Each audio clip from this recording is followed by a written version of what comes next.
All right, ready or not, we are officially live on the MyTooSense podcast. I have with me again, she's back, the lovely Gab. She came back. Always. Yeah. Can't get rid of me. Yeah. I can't get rid of her. Yeah. And then we also have a newbie, Paige.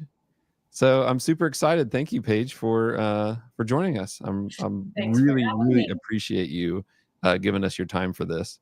And I think it sounds like it's kind of you're kind of willing because it's a subject that it's important to you. I would say is that fair to say it that way? Yeah. Okay. Yeah. Cool.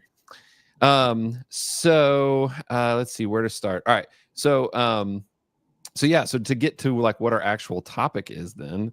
So we are going to talk about the election results. And no, I'm just First of all, Paige is Canadian, so yeah, she's like, hey, I don't have a dog in this fight. Yeah. No, that's a total joke. But no, I'll give a little bit of quick background for anybody that joins us live or watches this back later. I have been a part of my local county's substance abuse prevention coalition, and been involved in it for a few years. And I offered to do, they were looking for ideas for different types of like marketing things to do and just being creative about getting information out. And I was like, hey, I can do podcasts. Like, apparently I'm pretty decent at it, maybe. So I was like, hey, I could do a podcast about a topic that would fit with the coalition. And Gab, you and we did an episode back, I don't know, it's been like over a month now, maybe. Yeah. Beginning of October, I think it was, or something like that. And in the course of that discussion, we talked about making the choice to live just completely alcohol free, not even like drinking socially or anything like that. And then, so Paige is also, I'll introduce Paige a little bit in this too. Paige is also a CBG nutrition coach, along with Gab.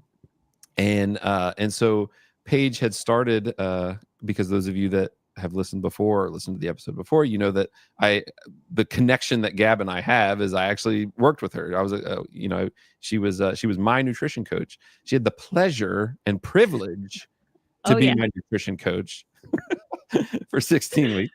But during that time, Paige started a Sober Curious Facebook group. And I was like, oh, this might be something that would be a great topic for the Substance Abuse Prevention Coalition podcasts episodes that I'm going to do. So I'm actually going to do one more episode, I think.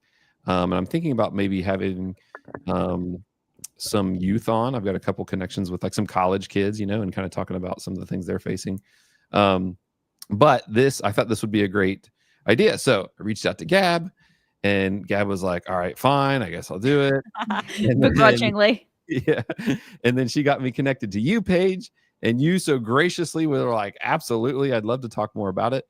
So then what I have here then, let me share this screen real quick and I'll wrap up my little intro here. So we have this community provider called Talbert House, and they have this initiative called Be One of Us. And the whole initiative is based off of, let's see if I can make it bigger so you can see it a little bit better. Is this statistic right here that 85% of Warren and Clinton County adults, Warren County is my local county, don't binge drink. And so then the slogan, Be One of Us, is be a part of the majority that don't binge drink. And it's all around, they call it role model responsible drinking. And it's like this initiative where they get all of these businesses to post this in their business. You can become a Be One of Us establishment. So, and they define like what they give their definition of what responsible drinking is. there's some things in there. I guess people that aren't actually watching, I'll give an example here. So I'll read some out here. All right. So drink responsibly is as easy as 1, 2, 3. 1 standard drink per hour. So that's probably, oh, okay. So then they give what's a standard drink. A standard drink is 12 ounces of regular beer, 8 to 9 ounces of a malt liquor. What is a malt liquor? What's an example of a malt liquor? I don't even know, actually. Isn't that like liquor, like whiskey, rum, right? Well, but they have 80 proof spirit, so I would assume that's what. So maybe anything under 80. All right, I'm gonna have to look it up. Sorry. I don't know, Joel. You're talking to two people that don't drink. What the hell do I know? I'm like, I'm out of my. Yeah, but you used to drink, right? Sure, but I mean, I wasn't like, we're talking about a time when it was like, oh, this has alcohol, great, I'll drink it. Not like, oh, well, let me see the proof on this. Yeah. All right. Here, well, just so you guys can get educated a little bit here, right? Yeah, thank you. This is an educational podcast. Oh yeah, I'm looking at it. Is it like grain alcohol? Strong Moonshine? lager. It looks like it's like kind of like strong beer. Yeah, that's what I. Okay. All right, Yeah. Here we go. Colt 45. That's what comes up. Oh, okay. I worked with a guy. When I worked construction when I was like young and more able-bodied. I poured concrete foundations, and it sucked. It was horrible. It was a horrible job. I did it for Really sounds fun. Yeah, like 3 or 4 years. It paid for some of my way through college. But there was a guy that he's unfortunately I think has passed away because of this type of behavior. Maybe 10 years ago he passed, but and he was a really nice guy, but he would get some kind of beer all the time, and he would have a little cooler with him.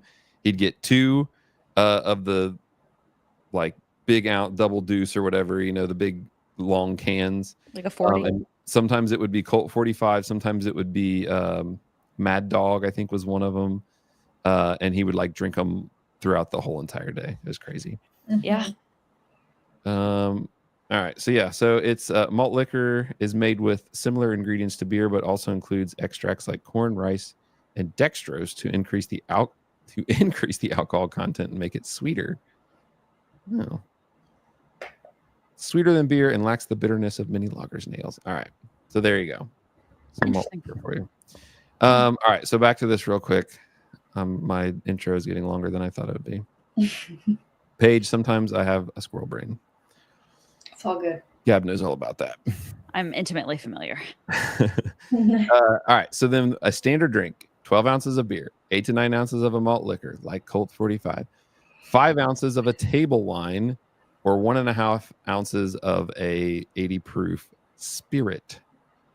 All right. So drink responsibly is 1 standard drink per hour, 2 standard drinks per day, or 3 standard drinks on any single day.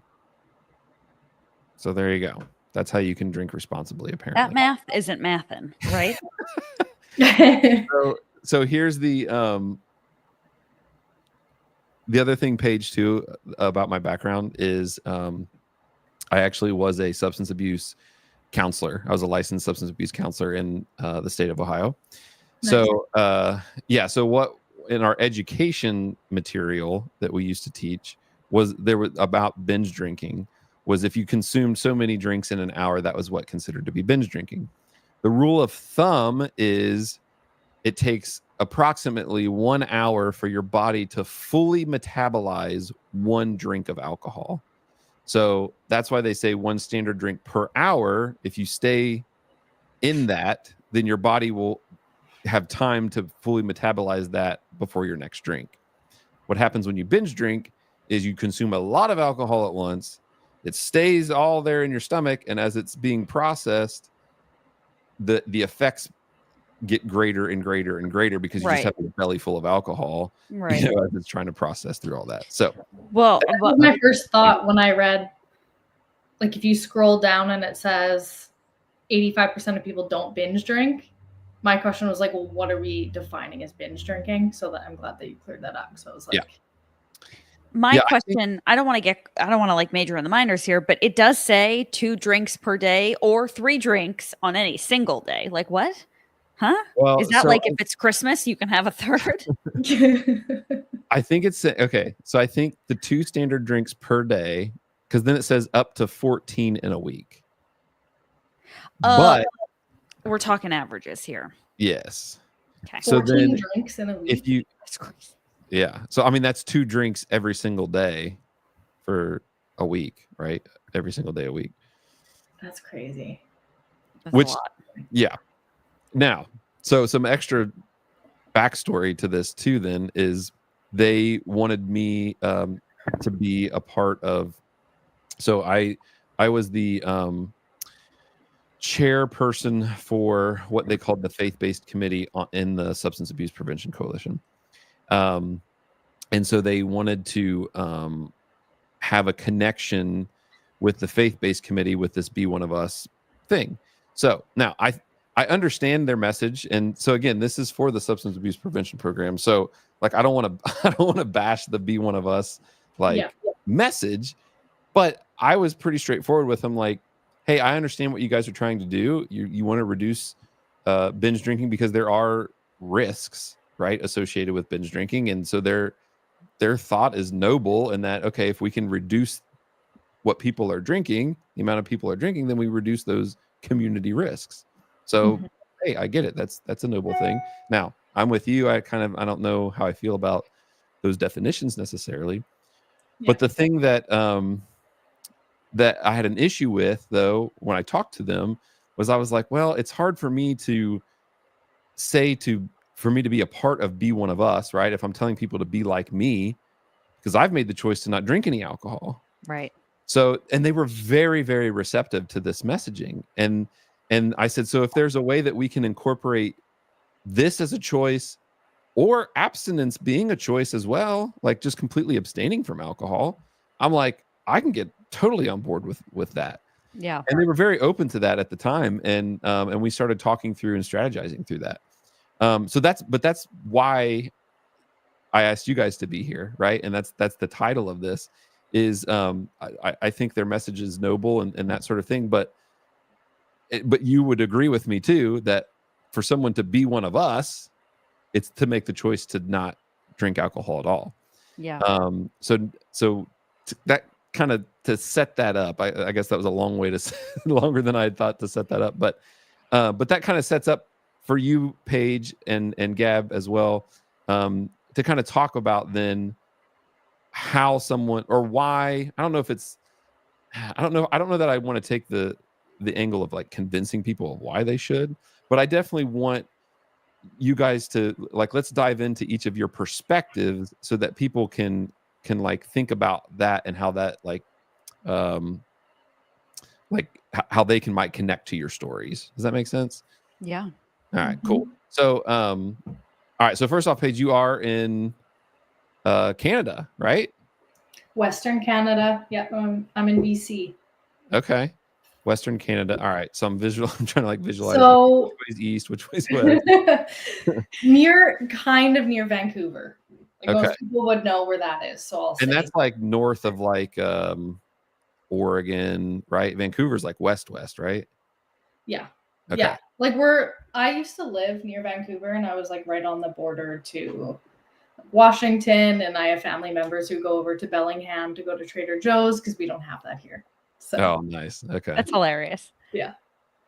So what is the culture like in Canada when it comes to alcohol and alcohol consumption? Oh my gosh. That's a loaded question. Okay. A good way or a bad way?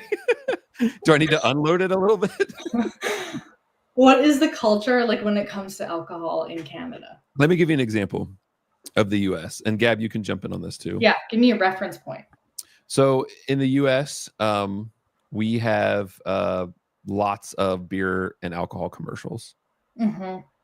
And it is a culture that is very celebrated here, especially around sporting events. There, you go to, do you watch American football? No. Okay. No. So you go to an American football game, and a lot of the sponsors, like stadium sponsors, what like sports are popular in Canada that you Hockey. Hockey? Okay. So think about you go to a hockey arena, and there might be like around the rink there's like beer sponsors, right? Totally. Or it might be like Budweiser Arena or something, right? Like they're the main sponsor. So it's like that way in the sporting events here, where Bud Light, Budweiser or Miller, or one of the big like alcohol companies might have exclusive rights to that stadium to sell beer, right? And that is like a huge probably source of their income. Yeah. Is alcohol sales. I mean, they're just like slinging drinks constantly, right? Tailgating. I don't know if hockey, is that big in like where you go to the game ahead of time and it's the same here. Concerts, and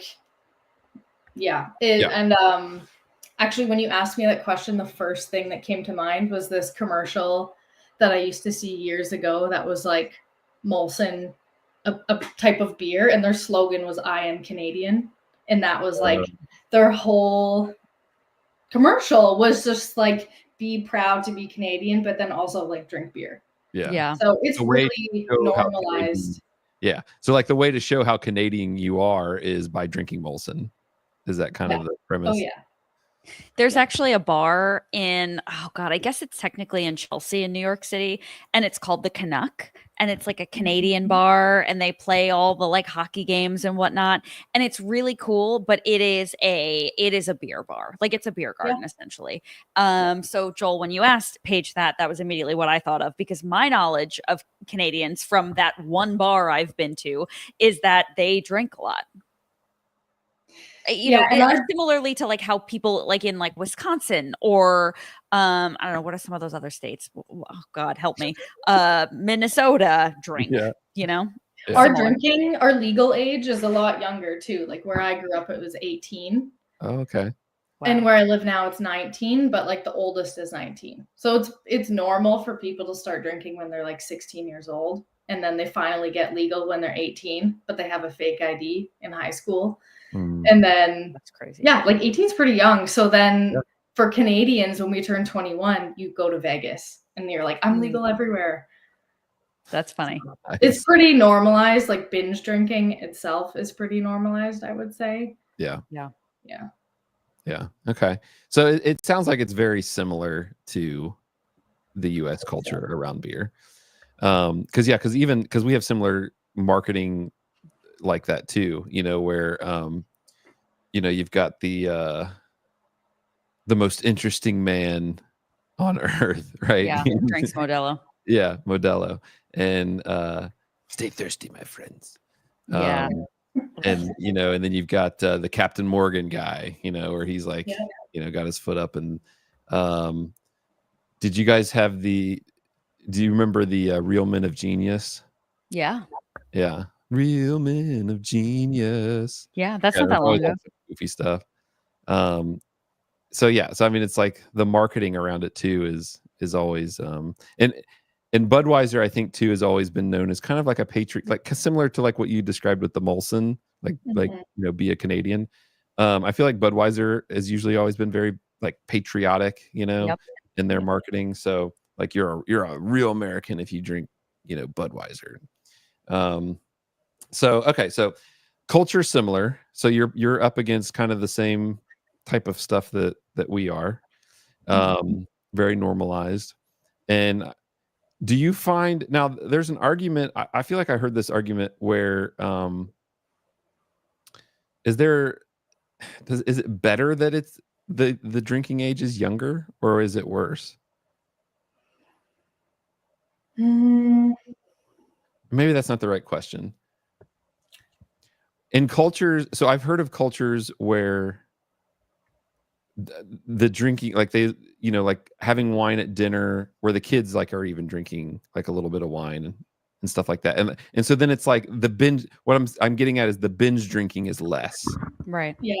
Does that? I know what you mean, because I was actually just talking to someone about this. How in Germany, like you can drink earlier and there's less rules and regulations about it. And it's like, I wonder if it's more available with less restrictions on it. Does that make it like less desirable? You know what I mean? Like human nature, we always want what we can't have. And so if you have to wait till you're 21, does that mean you're going to binge drink more before 21?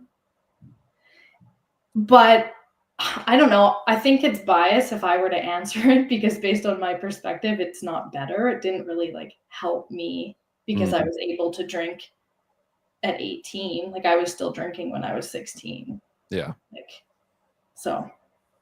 Okay. So there might be something when you take the taboo part away of it, it's not as exciting or something like that. And but you didn't, that wasn't your experience though. I mean, it was taboo like in my family, but so maybe that did add to like me engaging in it. Okay. So why was it taboo in your family?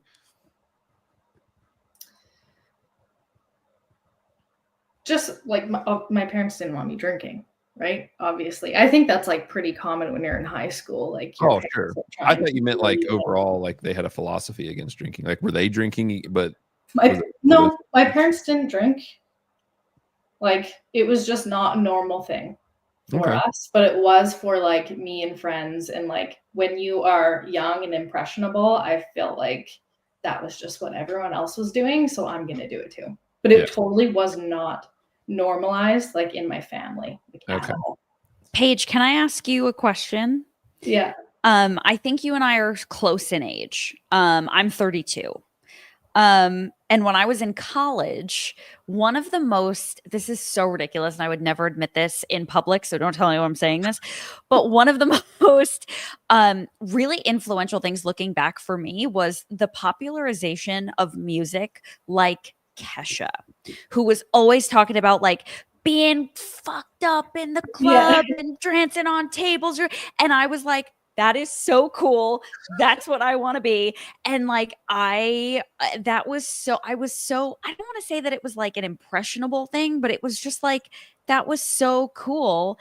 And I just wanted, like, it felt carefree and it felt like that was what it meant to have fun. And in college, that was all I did was like go out to bars. I had a fake ID and we would go to like the Bridge and Tunnel crappy bars, which probably means nothing to either of you guys, but in New York, that's like where the tourists go.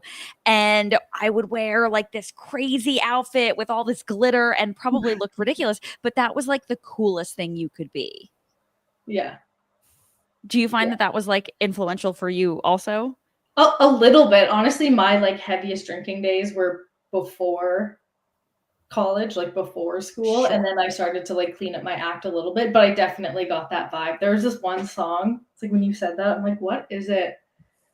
I'll have to like comment later on the YouTube with it. Yeah. But it was like same thing. It was just kind of like the culture of it, and it was just so normal. So well, there's much about it. There's plenty of like drinking anthems out there. I mean, you know, I think I can remember, you know, the Garth Brooks, like, you know, that gets the whole bar singing, I got friends. Yeah. I mean, the whole bar is singing that, right? Yeah. So there's definitely a lot of alcohol attached to music for sure. Absolutely.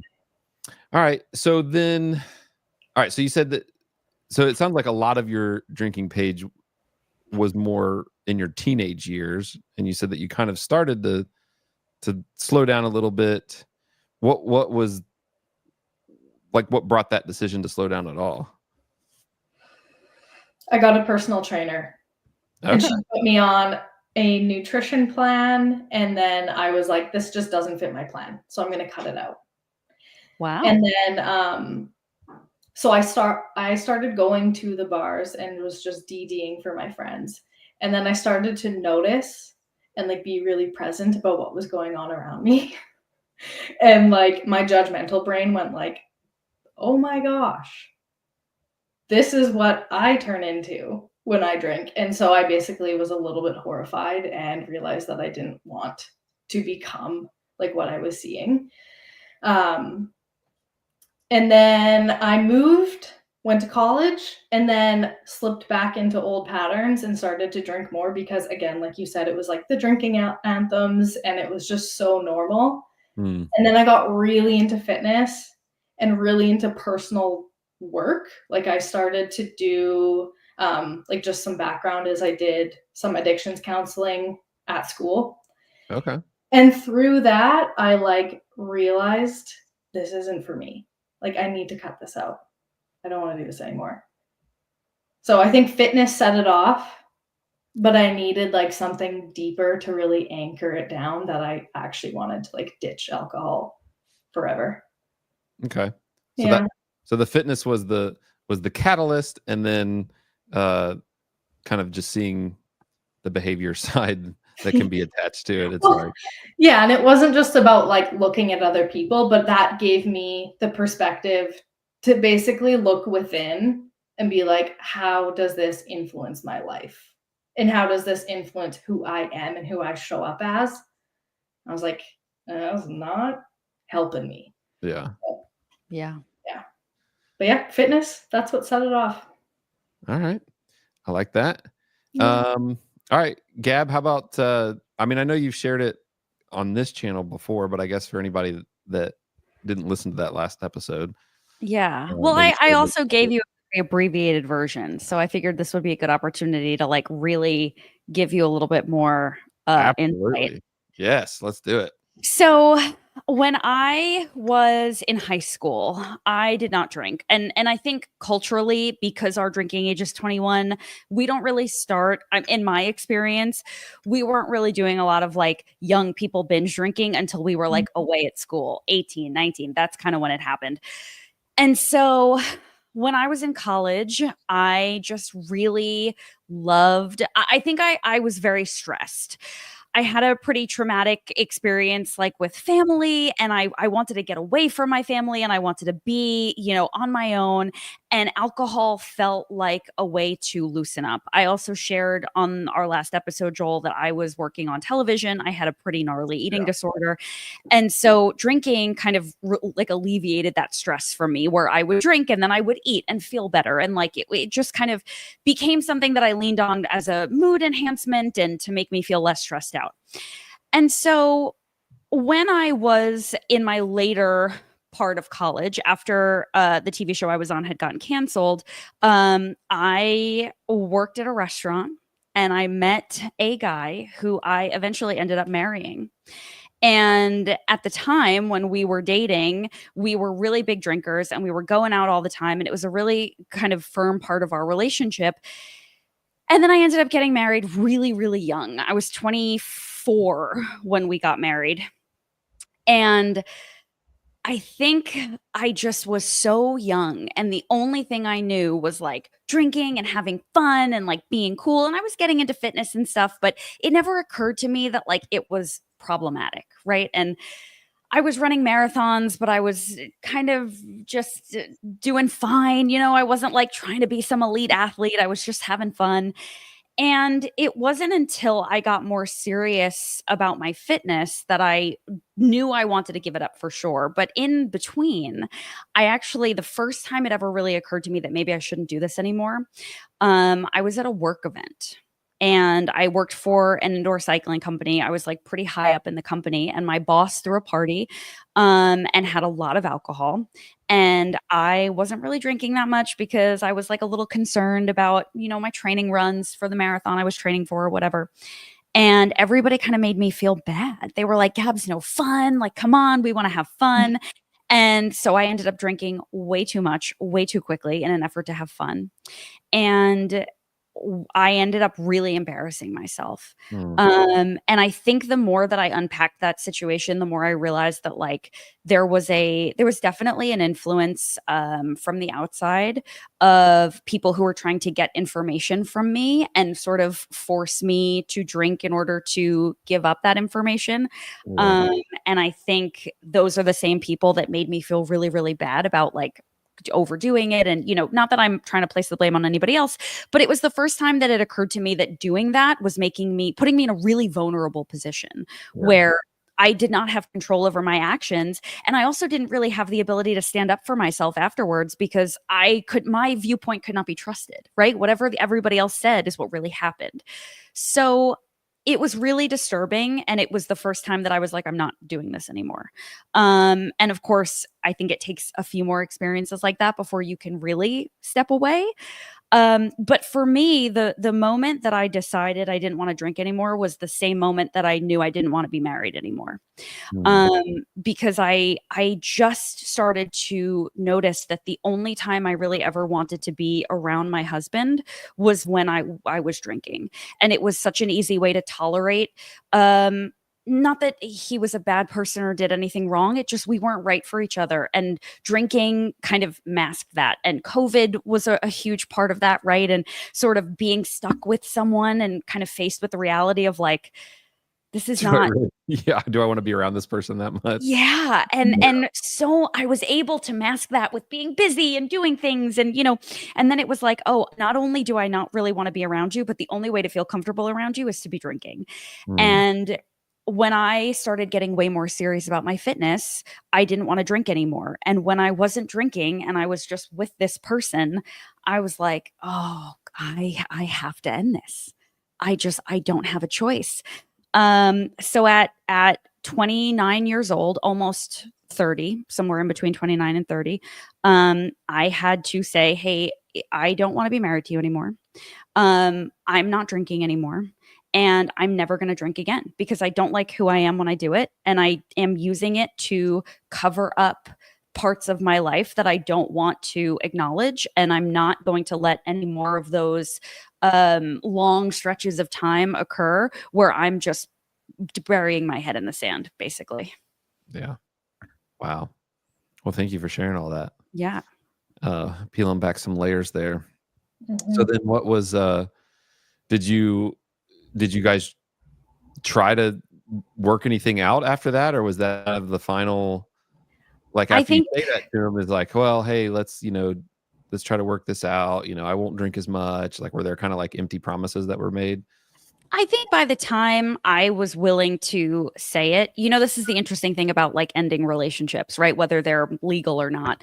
By the time I had the confidence to say it, I had already accepted it and mourned it. So it was very much like, I know this is shocking to you, but this is a decision I made a long time ago. Yeah. So no, and that was entirely on me. I didn't want to.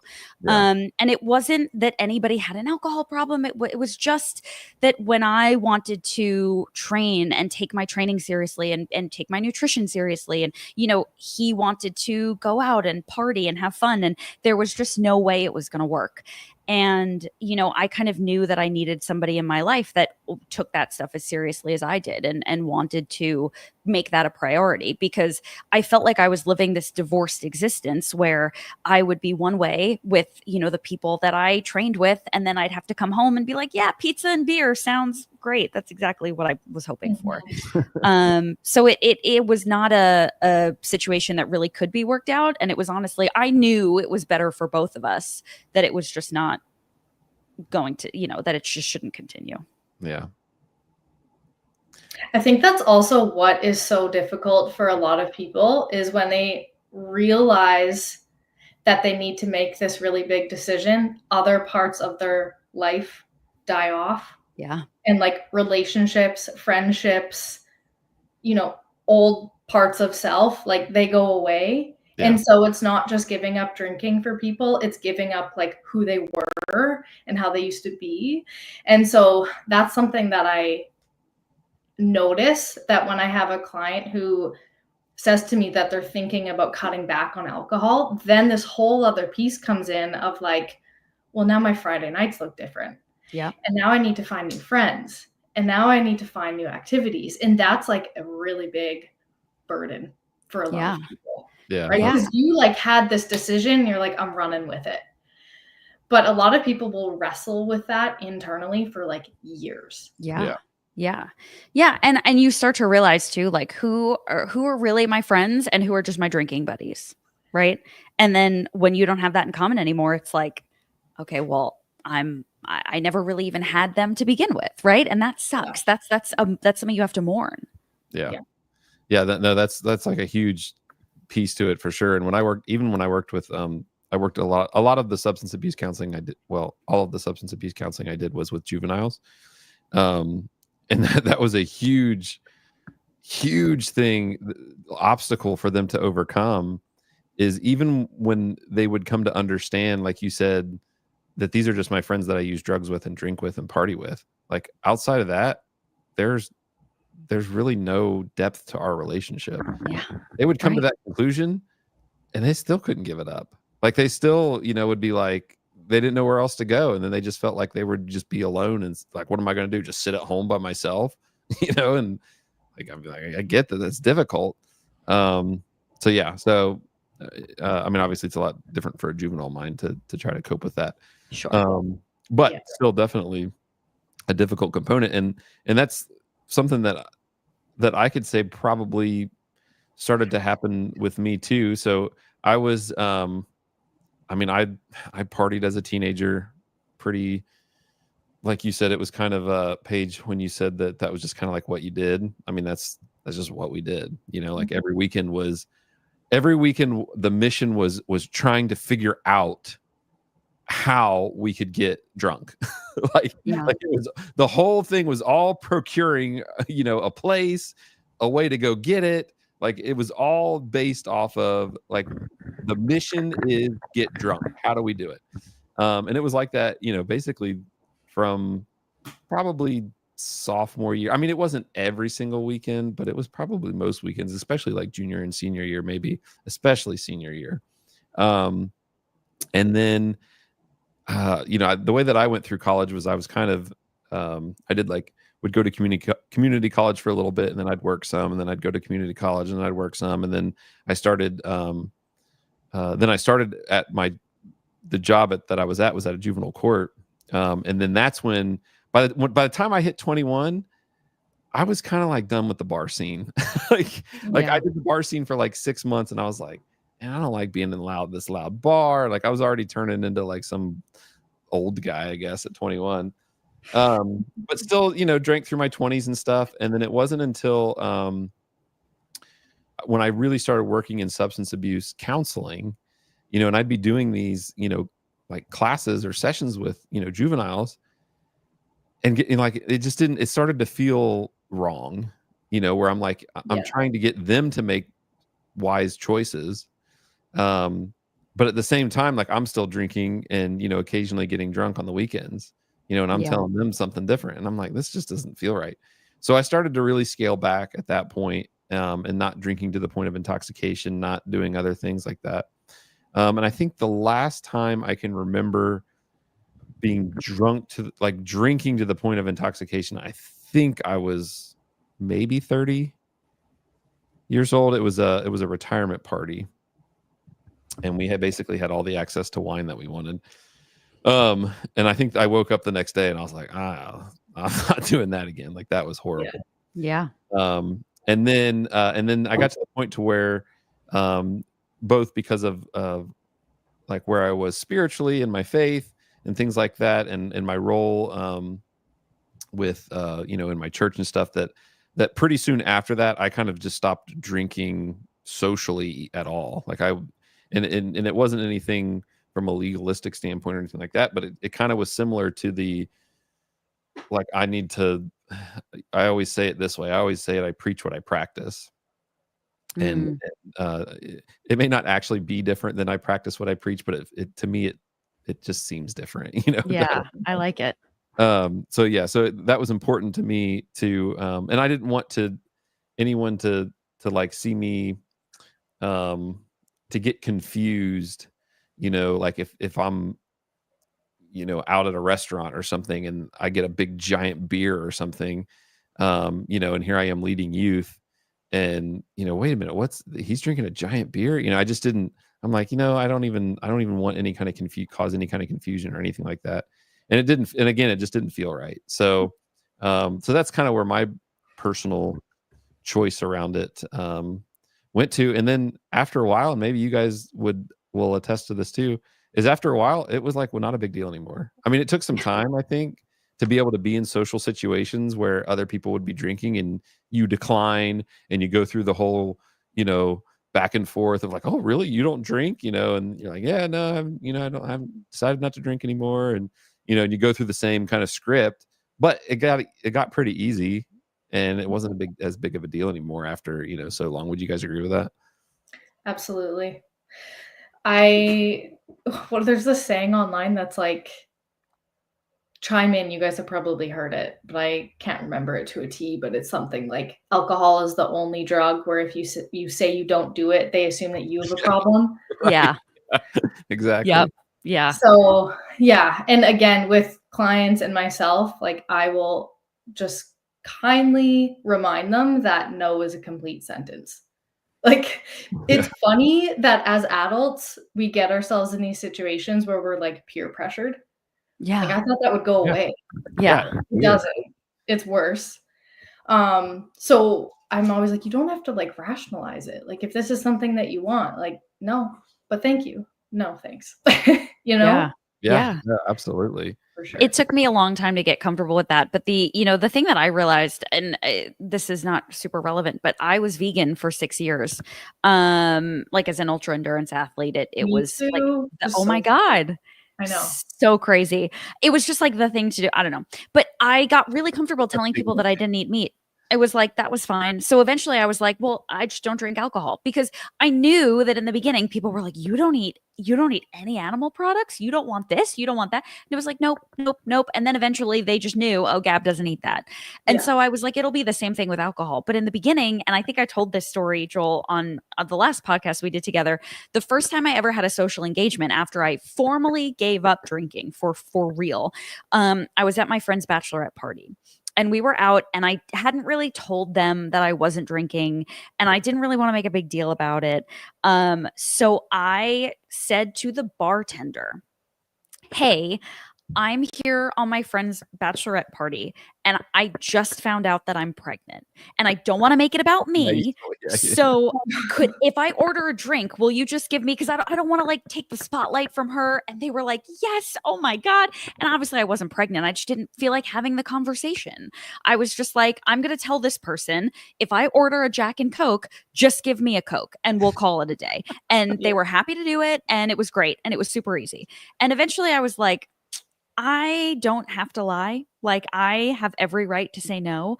But in the beginning, it was a little scary. Like, how am I going to get away with this? I used to order, like when I would still go to the bar but not drink, I used to just ask for club soda with a little bit of cran in a highball glass. Yep. Because I just didn't want to be asked anymore. Yeah. And it wasn't just being asked. I didn't want to be pressured anymore and have to like explain myself 10 times. Which is what a weird phenomena that you have to literally lie and mask. Like the fact that you don't do this. Yeah. I know, it's wild. And it's not that we're like, at least me, like it's not like I'm pointing my nose down at people that drink. Like, I mean, you're an adult, you can make your decision. But at the same time, it's this weird thing that I don't think people really think about is why am I getting upset with them about not drinking? It's like I don't think it's like they never really considered that, because that would seem to reveal something to me, right? Like I need other people to participate with me is kind of how I interpret that. Now, I don't know that's an assumption, but that's what it appears. When you're upset about someone not participating in something with you, is it because there's like something negative attached to it? Yeah. So, I don't know. It's interesting too, Paige, I'm sure you've had this experience. Like the same thing will happen when a client is first starting their journey of eating healthfully. And they're so afraid that if their friends want to order a pizza and they don't have any, that their friends are going to get mad at them. And I think what happens is when you abstain from doing something that people generally know they shouldn't be doing or that is not good for them, the act of you saying no sort of holds a mirror up to the face of everyone else, and they get very uncomfortable with that and become defensive. And that can be a really hard thing to deal with initially when you are sort of the person who I guess can be accused of like virtue signaling from not drinking or not eating the garbage, right? And ultimately, like, the fear of being outcasted or accused of virtue signaling will be enough to cause you to do this thing you don't want to do. And so really what it comes down to is these other people are just feeling judged, I think.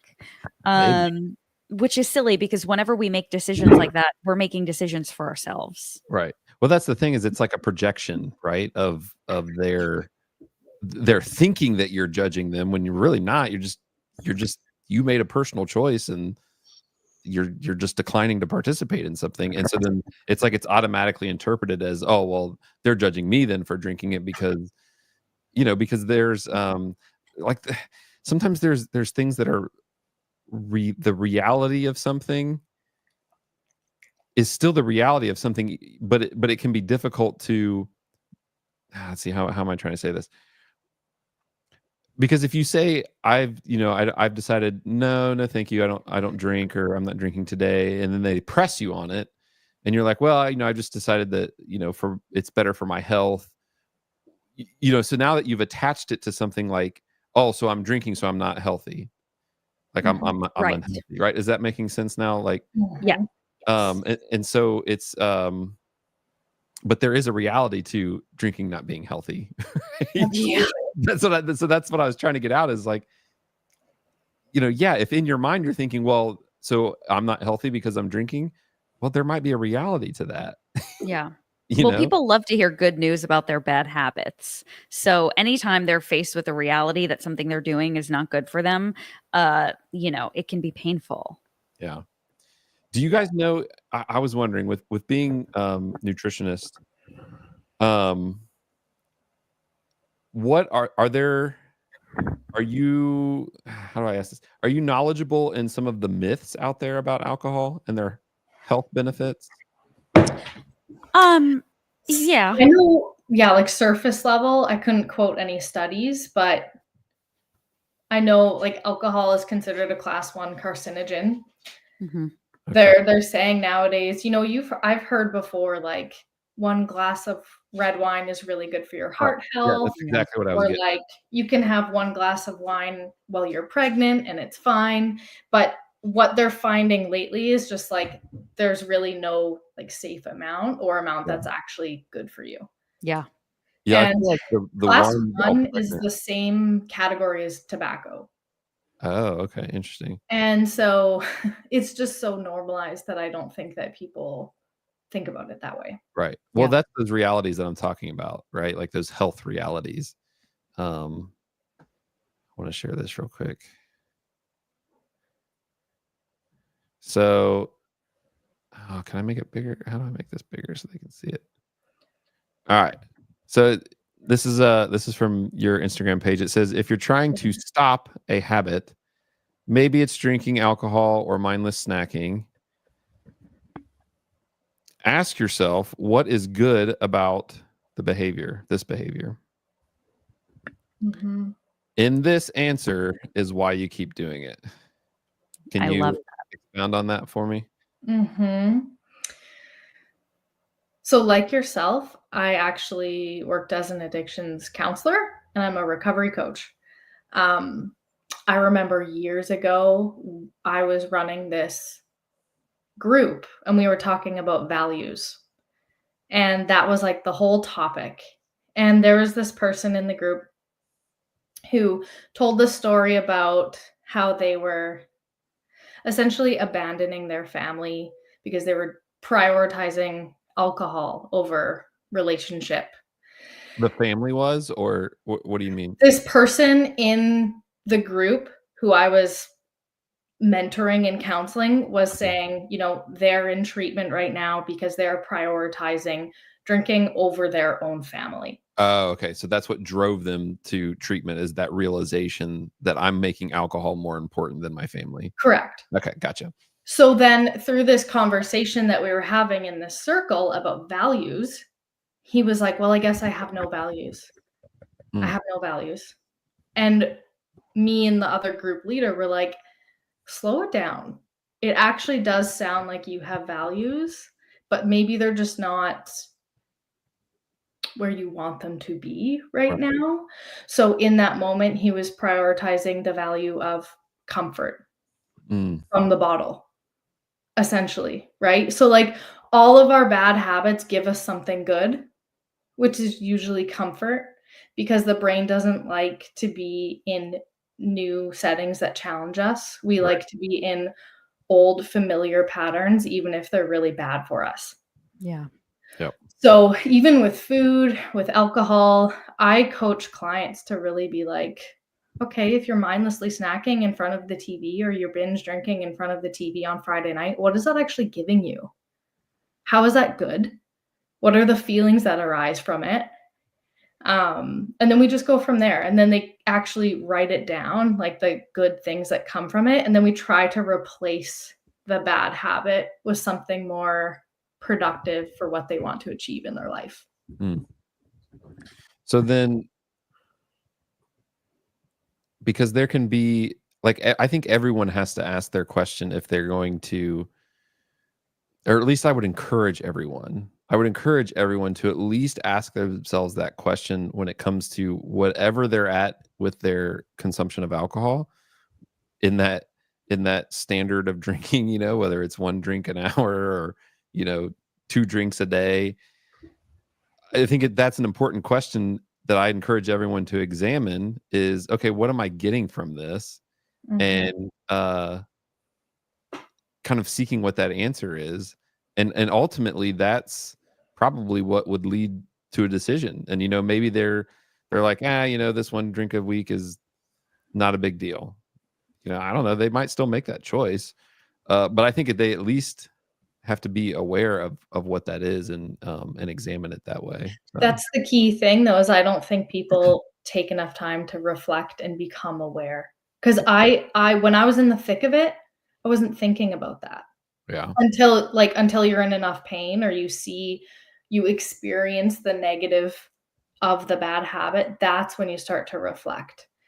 But it's just like, even with the example with the youth that you were talking about earlier, is like I actually became health mindset certified in the last year.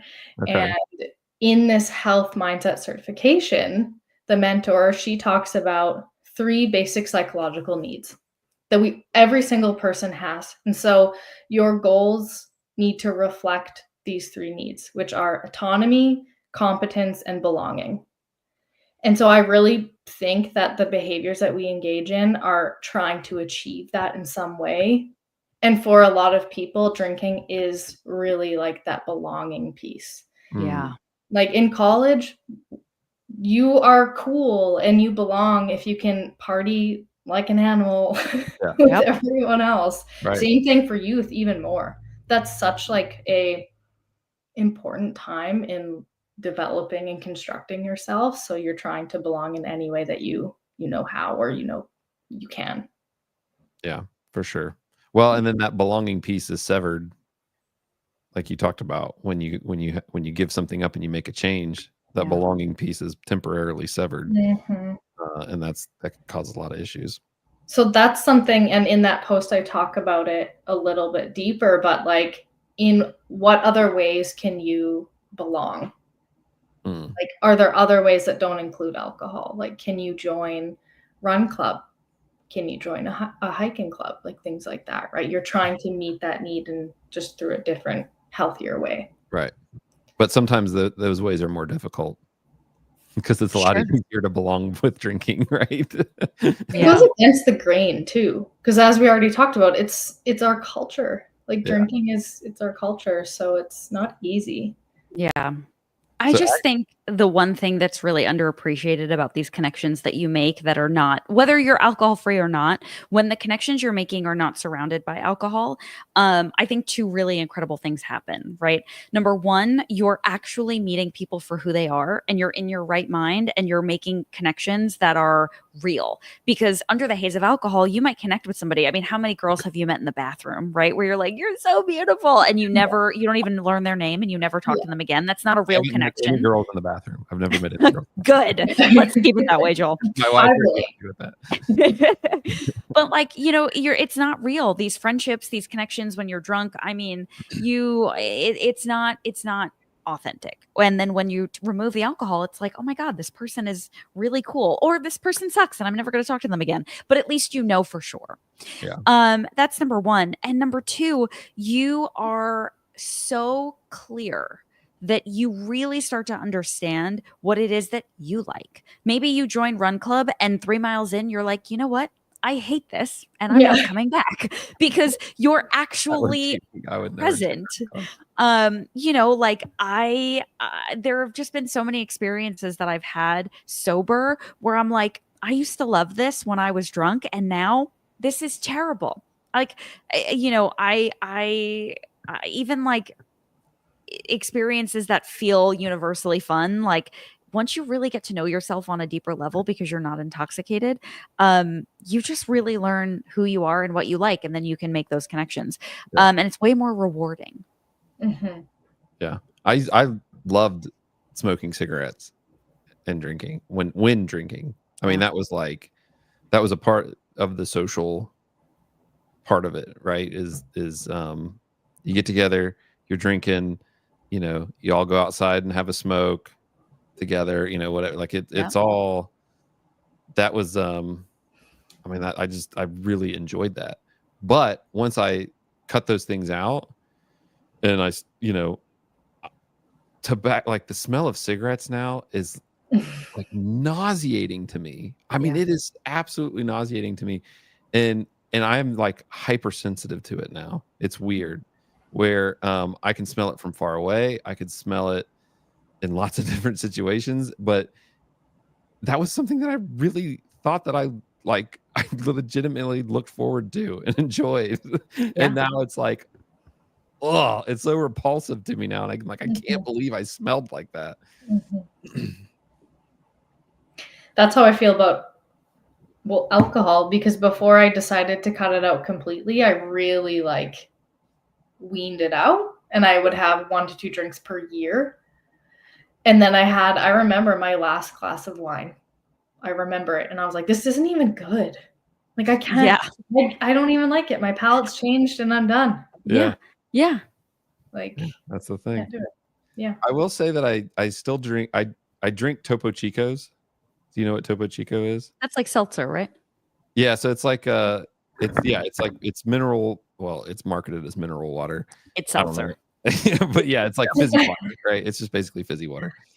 But it has a little bit of a bitter taste to it because they add, I think, like sodium and stuff to it. That's the minerals, right? Yeah. But I think I like it because it does remind me of a little bit of that bitterness of beer.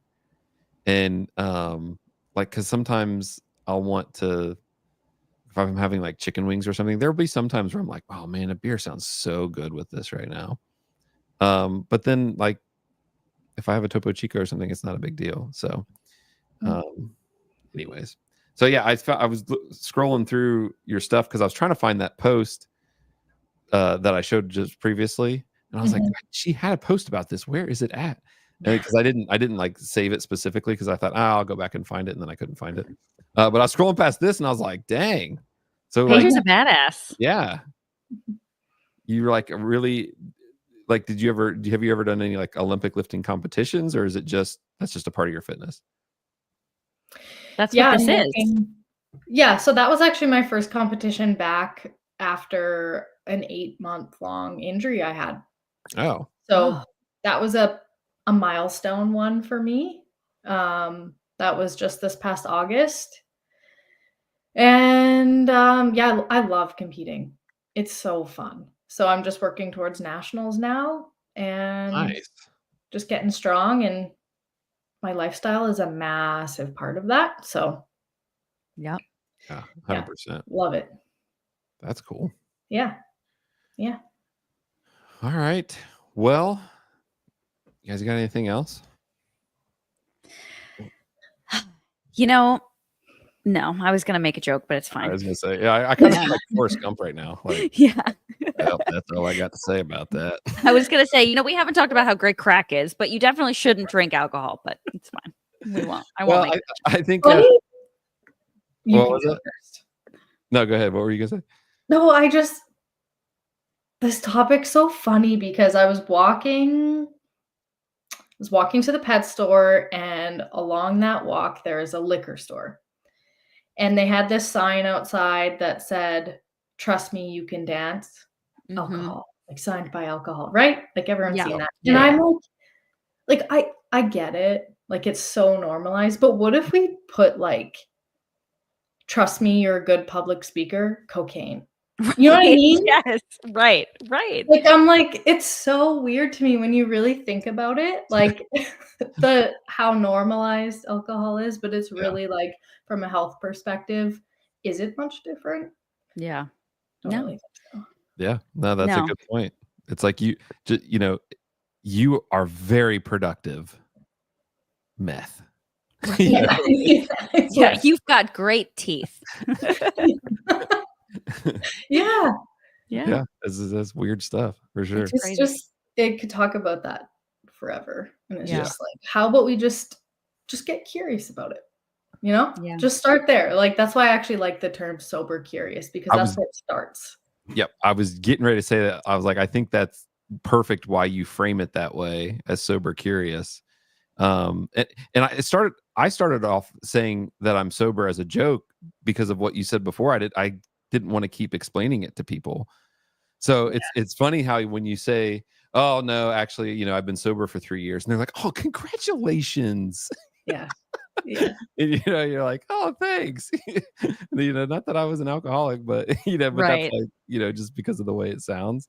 Mhm. So, but being curious about it, I would encourage everyone to be curious about it and really, think about those things, because honestly, a lot of people that are not binge drinkers, right? That's what the Be One of Us was talking about, was decreasing binge drinkers. So, now I would say that maybe some of that 85%, maybe they are binge drinkers, they don't realize it. I don't know. Because I think sometimes there's a thing too where people under, like, because they're not aware, like they don't really think about how much they're actually drinking, but they don't even recognize just how much they are actually drinking, and Mhm. just how much alcohol really does have, uh it's like a shackle on them, Yeah. with it. But being curious about it, that's why being curious about it is important, and being open to it. And my thing is to be one of us, the three of us, it would be choosing to completely abstain. But if you navigate being sober curious and you give it a shot, and if it gets you to reduce the amount that you're drinking, then I'm for it. Like, Mhm. Yeah. for me, I think it's better to be, nothing. You both think it's better to be nothing. We have our personal reasons for that. Mine's kind of more of a personal philosophy. Some of you, Gab, yours, it was very rooted in some of your personal experience for sure. And same thing with you, Paige, too. But Paige, yours is a little bit now rooted into some personal philosophy on it as well. Mhm. But everyone's just got to find where they are with it, and I think it starts with being sober curious. So Yeah. it may not lead them to being abstinent, but it's the place to start. So Yeah. go ahead, Gab. I was just gonna say, I think we're all kind of on a journey to really know ourselves and know like who we are and what we stand for and the kind of person that we want to be. And I don't think any of that was clear to me until I was really able to approach my life with in my right mind, with a sober mind. Yeah. So even curiosity will get you a little closer to understanding those things, and that is really, I think, what life is all about, right? Understanding, Mhm. who you are. So I would really encourage it, if for nothing else, just to, ensure that you're living your life for yourself and not under the false pretenses of, what other people expect you to be. Yep. Absolutely. Love that. All right, Paige. Thank you so Thank you. much. I really appreciate you giving your time for this. Thank you, Gab. I really appreciate you too. Joel, all my free time belongs to you. Yes. I will take all of it. More podcasts. More. Yeah. More podcasts. But thank you both. Seriously, for real though. Thank you guys so much. I hope that I always want anybody that joins me on a podcast, I want them to be leaving the podcast glad that they gave their time to it. So I hope that you guys are glad that you were here. And certainly, Paige, you are always welcome to come back on. If you got something just burning and you just got to get it out, then we'll jump on a podcast and we'll dash it out together. I'd love to. Yeah. All right. So for Gab, for Paige, I'm Joel. That's our 2 cents. So be bold but humble. Speak the truth, but speak it in love. I love y'all, and we will catch you next time.